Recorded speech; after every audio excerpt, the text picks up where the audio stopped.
Pemabih PDPR ke? Awak habis tadi. Okey. Jadi saya panggil Cikgu Zainal ni bukan apa, kita nak bincang, kita nak susun strategi lah ya. Macam mana untuk kita meningkatkan kehadiran PDPR lah.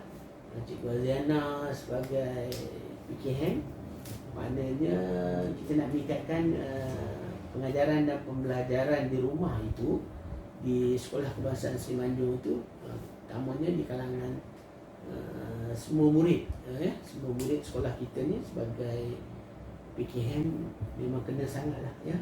PK haiwan murid memang kena sangat lah dengan kehadiran murid tu. Yang kedua, kita nak bincang jugalah dari aspek PDPR kelas Cikgu Azana sebenarnya lah. Cikgu Azana ngajar kelas mana ya? Saya mengajar Zamrud, Ruby dan Black. Tahun berapa ya? Tahun 3, Sains. Tahun 3 mata pelajaran sains, 3 Ruby, Zamrud, Black. 3 Zamrud dan 3 Bilian lah. Apa masalah yang selalu ada di kalangan ketiga-tiga kelas Cikgu Azana ni? Ketiga-tiga kelas ni selalunya melibatkan kehadiran lah. Kehadiran tu penting dalam PDPR. Ada macam subjek saya, alhamdulillah lah, boleh dikatakan 70% kehadiran murid. Bagi ketiga-tiga kelas Ya, saya merangkumi 3 kelas lah.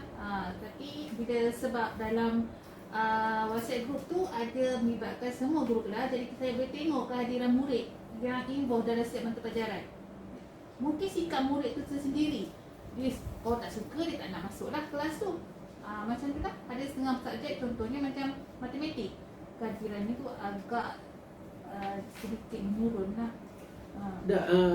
Cikgu Zainal menggunakan pendekatan apa ya? Online ataupun offline? Saya menggunakan kedua-dua sekali, online dan offline. Okay, kita tengok pada keadaan murid tersebut. Kalau murid tu, saya survey dulu sebelum tu, murid tu ada tak peranti yang cukup. Jika cukup, saya akan buat secara online lah. Jika tidak, saya akan buat secara offline lah dalam PDPR saya. Okey. Jadi saya catat di sini yang Cikgu Zainal sebut tadi, kita kira secara kasar ya, secara kasarnya lebih kurang 70% mengikutilah kelas PDPR Cikgu Zainal secara online. Jadi 30% yang tidak mengikuti. Tidak mengikuti itu maksud dia apa? Adakah dia murid-murid yang sama, maksud dia yang tak sertai semua? Maksud dia yang buat tak tahu je ke, ataupun macam mana? Ataupun contohnya hari ini dia sertai, esok dia tak, lepas tu dia tak sertai, macam mana tu? Murid yang saya ajar kelas saya lah, ada murid yang tak sama, ada murid sama lah. Yang dalam satu kelas tu, contohnya macam kelas belia tu saya ngajar, ada murid yang sama saja. Okey, bila kita tanya, kita follow up balik kenapa. Dia akan cerita lah, okey, mak saya bawa handphone saya buat kerja. So sekarang ni peranti tu diguna bersama ibu bapa. Tak dapat lah nak melakukan secara online tadi tu. Yang 30% tu ada tak Cikgu Zainal nak buat macam mana? Takkan kita nak biarkan? Okay. Yang tak adil macam mana kita nak cari usaha? Sebab okey, 30% tu pertamanya Cikgu Zainal sebut dari segi peranti ya. Masalah peranti maknanya mereka ini berkongsi peranti, sama ada handphone, terutama handphone lah, handphone ya, dengan ibu bapa. Bila ibu bapa pergi kerja, diorang tak boleh buat lah. Tapi bila ibu bapa balik, nanti mereka boleh buat lah. Maknanya latihan itu secara fleksibel lah ya. Yang keduanya, masalah dari segi apa tu? Sikap murid itu sendiri. Sikap ya. Sikap ni macam mana ni? Sikap ni dia, kita saya kata tadi, kalau subjek tu dia rasa dia tak nak, ada murid tak minat subjek. Contohnya subjek, kalau saya dah tak minat subjek saya, so kehadiran pada itu memang teruk. Itu sebab saya kata tadi, semua guru subjek ada dalam maknanya tidak minat lah. Ya. Tidak minat ya. Lepas tu dia tak minat, dia berapa malas tak bangun tidur. Malas nak bangun semualah, tidur. Malas lah. Ya. Malas ya. Ada tak sebab lain yang 30% ni? Saya rasa tu je lah, yang penting tu sikap tu sendiri, sikap murid tu Maksud sendiri. saya tadi, ada tak maksud walaupun kita duduk di bandar contoh, macam mana dari segi kemudahan dari segi talian, lain internet tu misalnya, Line internet tu pun satu juga, kalau satu sebab jugalah. Kadang-kadang satu tempat tu tak sama penggunaan data tu. Sebab kita murid di SD Seri Maju ni bukan duduk sekelompok, dia orang duduk di mana tempat lah. maksud dia dari segi tempat, bukan dari segi misalnya susah ke, dari segi pendapatan dan sebagainya, Pendapatan B40 dan sebagainya, contohnya yang berkemampuan, tak kurang berkemampuan dan sebagainya. saya rasa yang kurang berkemampuan tu sikit sangat. Masalah sekarang ni data tu, mengenai data satu, yang kurang kemampuan tu mungkin salah satunya sebab handset tu berkongsi dengan Itu yang utama lah, dengan yang peranti adik-beradik. berkongsi dengan Ya. sikap lah. Hmm. Okey, jadi maknanya kita dah tahulah ada 3 sebab tu tadi. Jadi macam mana? Yang pertama tu, macam mana kita nak buat, macam mana kita nak menyusun strategi, nak cara mengatasi ni, yang Cikgu Aziana rasa boleh boleh bantulah. Kita tengok kalau Cikgu Aziana, kemudian kita kalau kita boleh relate dengan keseluruhan murid sekolah kita ni kan. Okey, pertamanya kita nak mengatasi masalah ni, peranan guru bimbingan kaunseling tu sendiri. Yang pertama, guru kaunseling ke cikgu tu sendiri? Yang mana dulu ni? Peranan guru bimbingan kaunseling, sebab dia akan bagi motivasi dalam WhatsApp group, bagi motivasi pada murid tu untuk berubah sikap. Ya, sama penting lah maknanya. Bukannya guru kaunseling ni sebenarnya peranan dia sama penting dengan peranan guru yang mengajar dan orang lain juga lah. Okey, yang pertama peranan guru kaunseling, maknanya dari segi motivasi kena buat lah.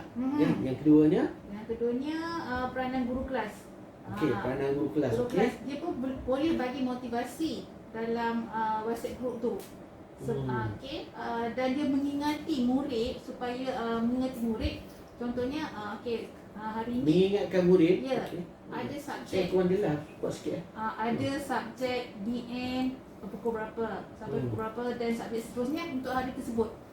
Setiap hari murid guru tu mengingati murid tu subjek seterusnya. Mengingatkan guru yang berkenaan lah, ataupun mengingatkan murid yang berkenaan. Ya. Mengingatkan guru dan mengingatkan murid.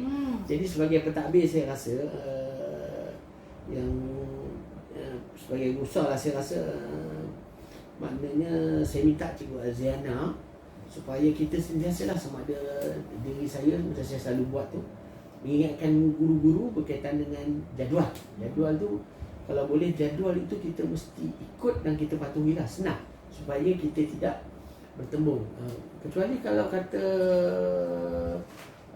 tak ada nanti, misalnya kalau katakan murid ada masalah, kita gunakan fleksibel lah. Ya. Okey, saya minta Cikgu Aziana, peranan Cikgu Aziana sebagai PKM ni untuk sentiasa memantau dan juga melihat, memperingatkan khasnya rakan-rakan guru kelas ni untuk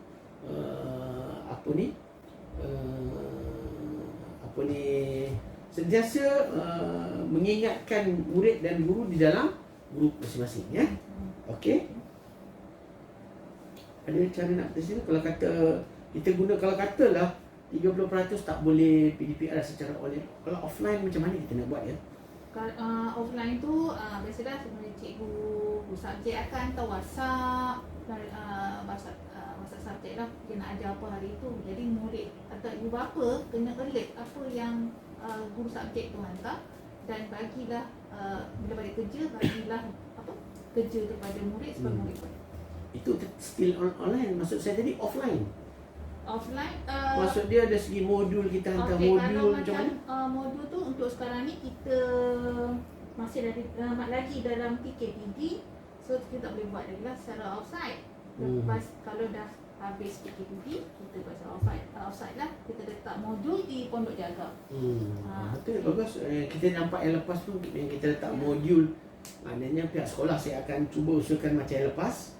Saya akan cuba usahakan tempat tu kita letakkan, jadi guru-guru ni, ya, boleh meletakkan yang mana yang tak ada masalah dari segi nak buat online tu, ya, mereka boleh meletakkan modul, buku latihan ataupun buku teks dan sebagainya, modul-modul latihan di satu tempat, dan mengingatkan anak-anak murid ni, ingat jugalah ya, dia kena bimbing juga ya, macam mana cara nak buat latihan, bukan just letak saja ya.